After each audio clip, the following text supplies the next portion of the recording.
The 35th episode of Dementia Dialogue marks World Alzheimer's Day.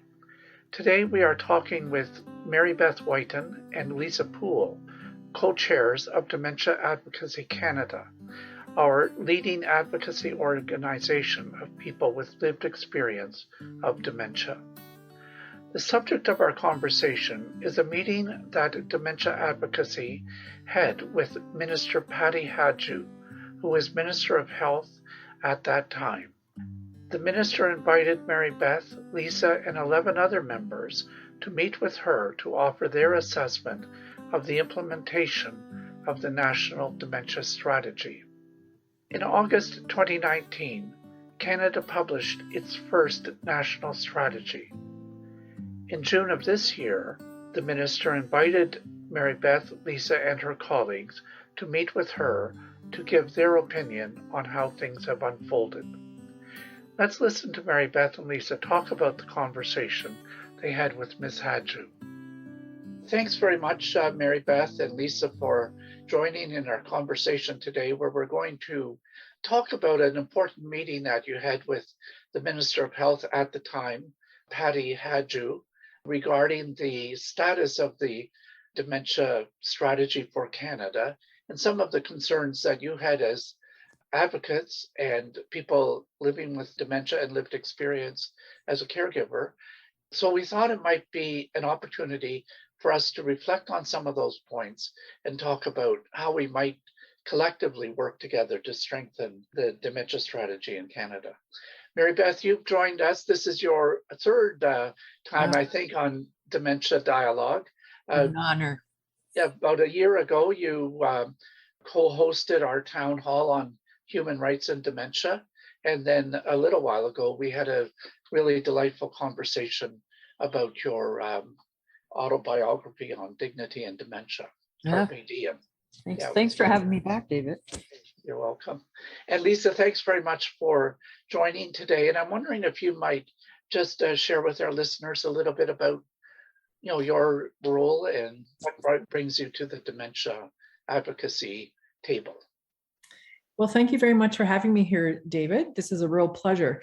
I'm a big fan of your podcasts. I am joining you from Calgary, Alberta, and my father is living with dementia. And that is how I became involved in the world of dementia and met Mary Beth and other dementia advocates across Canada. Now, you met them at a national conference, I think, Lisa. Is that correct? That is correct. In the National Dementia Conference, I think it was held in, was it 2018 or 2019? Must have been 2018. Yep. And it was people from across Canada, different stakeholders were brought together to discuss information about dementia that would be included in the creation of the National Dementia Strategy. Mary Beth, I'm wondering if you could tell us a little bit about the Dementia Advocacy Canada and what your particular role is. And Lisa, maybe you could, address your role in the organization as well. Sure. So just to jump off what Lisa said, it's a grassroots organization. We appreciate, as Lisa likes to say, the boots on the ground, understanding what's really happening at the local level, and then trying to tie that into the provincial and the federal level. That's really kind of the focus of what we do. We have over 200 members all across Canada, from the coast to the coast to the coast. And some members are more busy than other members. Some are just a receiver of information, whereas some help to develop the information and develop the meetings and participate more so in that way, and very busy at their local level using DACs name. Yes. Yeah. So I'm the co-chair of DAC, and I've been so since the inception of time. So I work with Lisa and a couple of other great individuals on the exec board. And Lisa, how about you became involved prior to the national conference in dementia-related advocacy, or did you?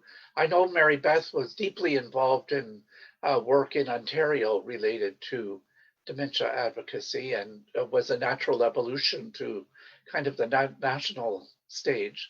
I'm wondering about your background in advocacy, Lisa. Yeah, well, prior to that, I guess in 2017 was when I began Dementia Connections magazine.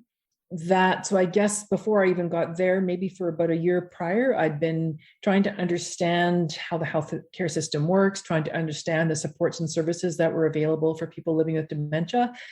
And in fact, so I met Mary Beth in 2018 in Niagara at a conference, a Walk With Me conference.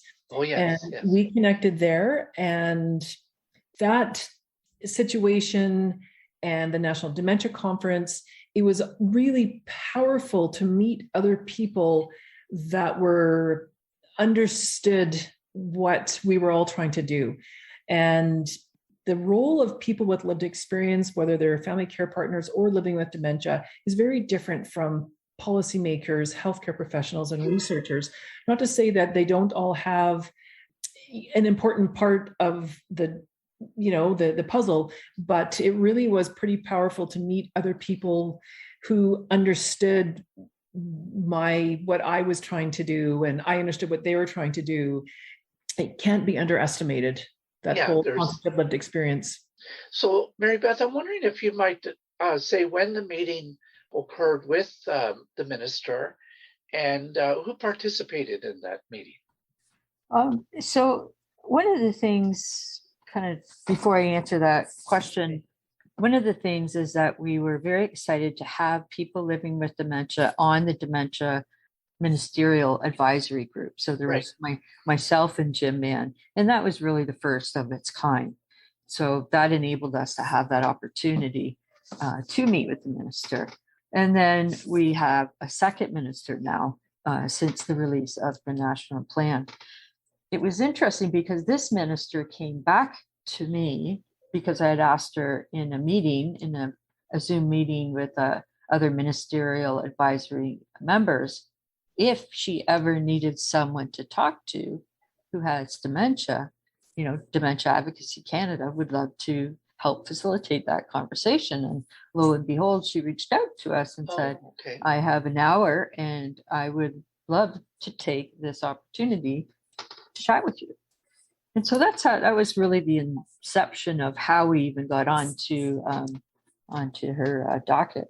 9 people living with dementia and 4 care partners. That was our team. And then our team took it from there. And hours and hours of work. And we tried this scenario and would run it through. And some people liked it, other people didn't. And so we would try new scenarios, etc. So it was really, the crew really did take it very seriously, recognized as an opportunity to help influence the Minister of Health. And finally, we kind of landed on some of the facts that we wanted and how we wanted to present it. So it was definitely a lot of work, but we were happy with how we ended up with our framework. Well, that's interesting. I did not know that the invitation, as it were, was initiated by the minister. So in your presentation, you focused on 2 particular areas. One was around the challenges that you perceived overall in the way the strategy was unfolding, and then made some recommendations in 3 specific areas where you thought there was real opportunity for a change and progress, I guess you could say. I'm wondering if you might highlight what some of the challenges were that you brought to the attention of the minister.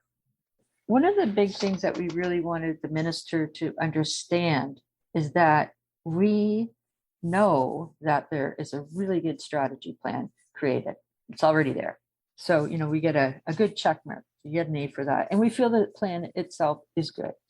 However, the implementation of that really good plan, we felt it has failed. And so using school grade levels, A or D, so we gave an A to the national plan itself. And then we told the minister that for its implementation, it would receive a D. Those are pretty big words to have being thrown at you if you're the minister, I would think. And, she really did handle it with grace when she heard it. And then the other thing is we felt people are not taking the responsibility necessary for the lack of quality care and social support for people impacted by dementia. So going back to, yes, it's federally owned, and, yes, we have provincial responsibility, but at the end of the day, we can't shirk it. We can't go, oh, well, that's the federal responsibility, that's theirs. We really need to come through and say, let's take responsibility of this as Canadians. Now, you mentioned in your presentation about the strategy not being referenced by the Prime Minister in his mandate letters to the various ministers. And I'm wondering if you might just elaborate on the importance of that process and if the minister responded to that point in any way. From our understanding, if something isn't specifically mentioned in the mandate letter, then it's not going to be a priority for the minister of that portfolio. So the fact that dementia was absent from the mandate letter of the Minister of Health and every other minister really sent us a message that it's not a priority for the Prime Minister and this government. And so we were trying to help the minister understand the reasons why we believe that it should be a priority. And I think the minister handled it very well. As Mary Beth said, she was really gracious. She certainly, at no time, no matter how critical we were, she didn't argue with us. She generally, said, yeah, you guys are right.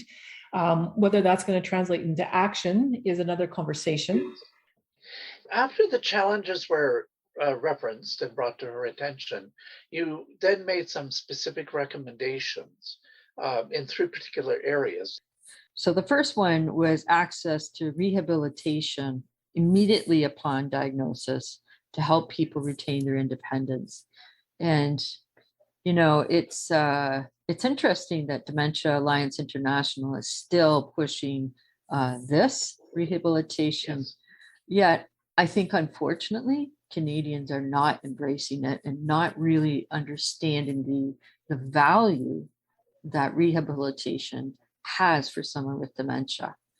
We brought it up, and you may be familiar with UQuest, which is Yes. out of Calgary. And so we gave that to the minister as a great Canadian example of what can happen with rehabilitation and use that as a guideline. The second thing that we asked for was a creation of a clearly defined health and social support pathway from diagnosis through to end of life. And that includes dementia-specific system navigators with local knowledge and the ability to make referrals. That's a big mouthful. So, we're asking for things that we have asked for since I've been diagnosed, which is 9 years ago. We're asking the exact same thing, which is actually kind of it's too bad we are asking the same thing. System navigators as well. It's incredibly important to us, and therefore we keep trying to bring it up any chance that we can. And there's all kinds of really good examples of system navigators with other diseases. So this isn't, pulling something out of the air that we think can work. It's been proven to work. And so that's another important. The local knowledge, we know what that's like. It's piecemeal. So basically two lines, but it holds a lot of stuff. And then the third and the final one was recognizing the needs of people impacted by dementia beyond healthcare. It's not just about our health, right? There's all the emotional stuff to it as well.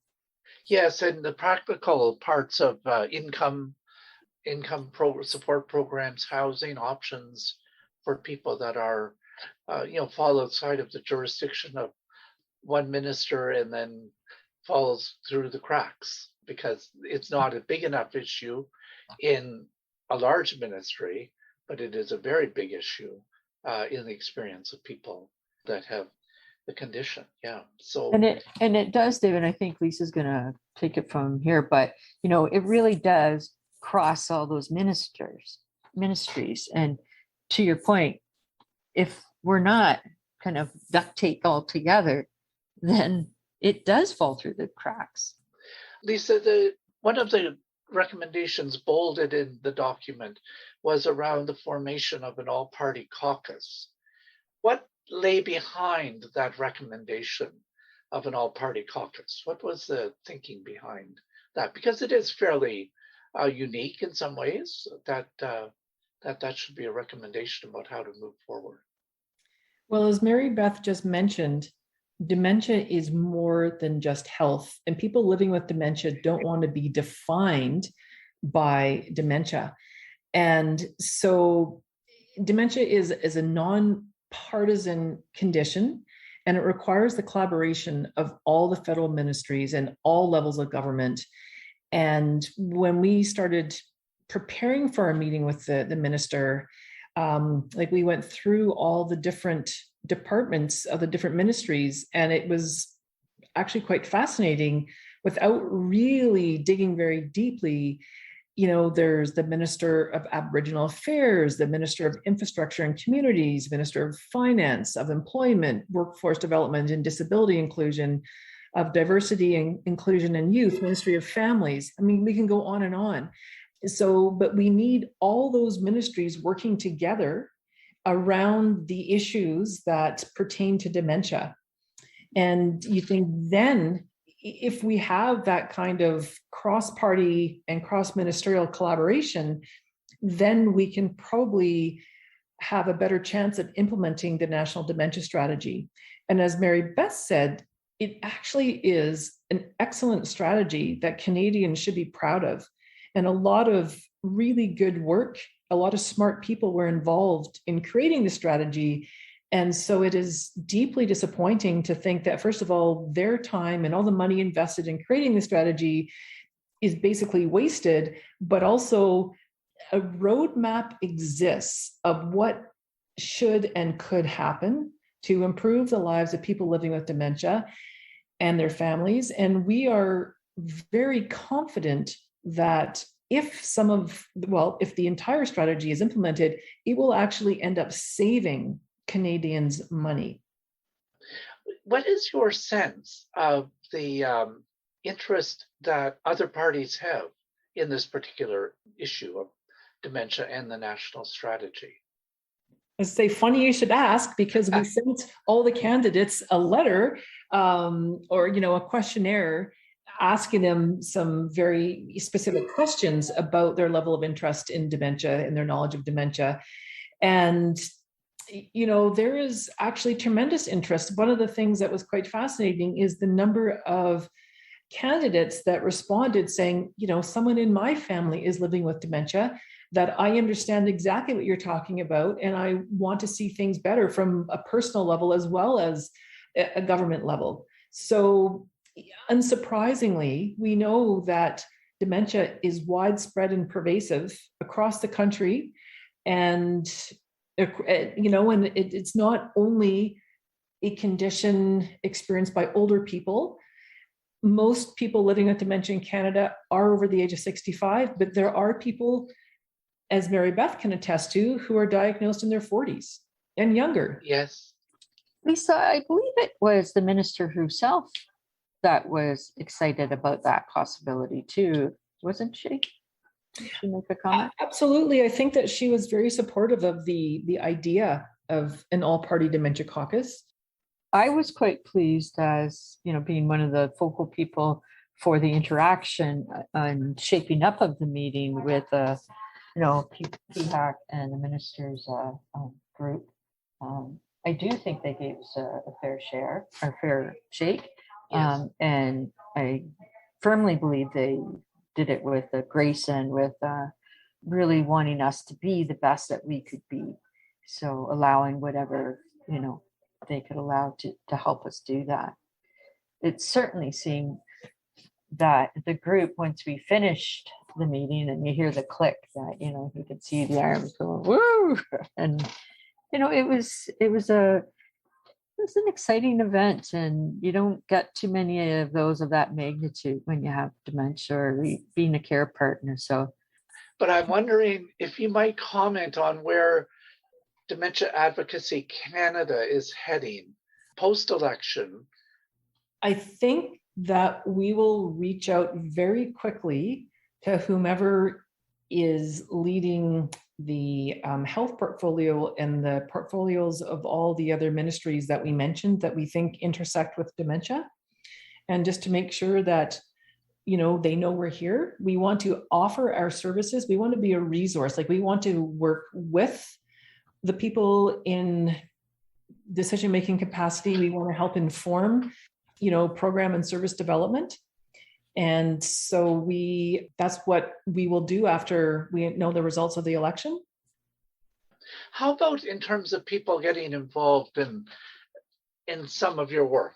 If people want to get involved, we still welcome them. We try to find what people's passion is, in what capacity. And Mary Beth was mentioning earlier, some people just want information. They just want to be part of something. Other people have a real bee in their bonnet, and they have something specific that they want to work towards. And so we just try to, give them the tools and resources that they might need to go further with whatever idea they have, or to match them with other people who share their interest. So we try to be a flat organization. We don't want to tell people what to think or what to do. We're just trying to be a connector across the country, so that if you live in the Yukon, for example, of Whitehorse, you can find other people who share some of your concerns. You can have an idea exchange, even just support one another because you understand what each other is going through. That internal strength really helps fight stigma. That's one of those things that you can alter the way you provide advocacy as your dementia gets worse. But it's that feeling good. It's feeling like you're contributing, not just to yourself, but to people down the road. And that's powerful. When we talk about medication, advocacy's, for me, my number one medicine. We like to encourage everybody to speak up and to feel comfortable sharing their experiences, and that there's no right or wrong experience, and that we can all learn from one another. But if we don't speak up, then it makes it harder for things to change, because we're the ones who know what it's like to be in this experience. And the people who are trying to help, they, I believe, have the best of intentions and they want to help, but we need to help them understand what that means. And David, that's why those 13 people that spoke to the minister, we'd love it to get their stories out, because they're 13 very different stories. That's what's so important. It's not a cookie cutter. No, I know several. Yeah, I know several of those people, most of those people. Yeah. And they have very different approaches to life and to this, and to this particular situation. But I'm always moved by the respectful listening and humor that goes on amongst people.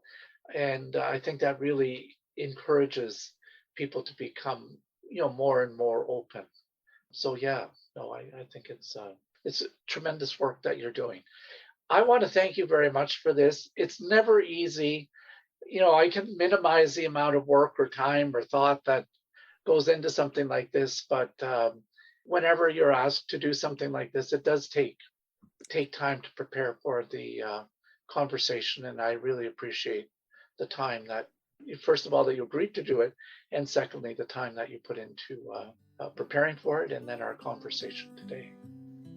Her invitation to Dementia Advocacy Canada to share their thoughts reflects well both on Ms. Hadju and on the organization. Grassroots input like this is invaluable to both parties, and they are to be thanked for the effort that went into preparing and attending the meeting. Our show note that accompanies this episode contains links to the strategy's documents. It also has notes that Dementia Advocacy prepared for its presentation that day. You'll want to have a look at these. Mary Beth and Lisa invite you to become involved in the work of Dementia Advocacy Canada. You can learn more about the organization and how to get involved by going to dementiacanada.com.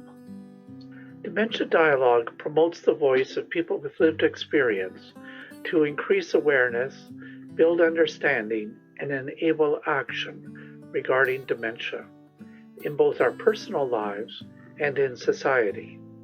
You can reach us at dementia.dialogue@lakeheaduniversity.ca. Thanks to the Centre for Education and Research on Aging and Health at Lakehead University, our institutional sponsor, and to the Public Health Agency of Canada for its financial support. The next 2 episodes will see the launch of 2 new series. First out will be Arts and Dementia, hosted by Lisa Loisel, who co-hosted our series on spirituality. This will be followed by a new series on LGBTQ2S issues and dementia. It will be hosted by Arne Stinchcombe. Be sure to listen in. My name is David Harvey.